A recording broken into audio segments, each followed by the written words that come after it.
Hello guys, welcome.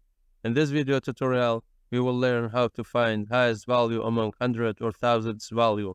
Let us begin.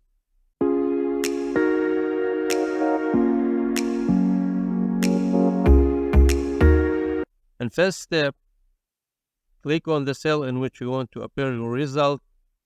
Click on Home tab menu. Navigate to editing section. Click on this little arrow and auto sum. Select max. Excel will automatically select your range. You can modify your range, but we will leave as it is. Press enter. It gives us the maximum value in January. If you want to find the highest value in the other month, put cursor on the bottom right of the cell, drag it to the rest of the cells.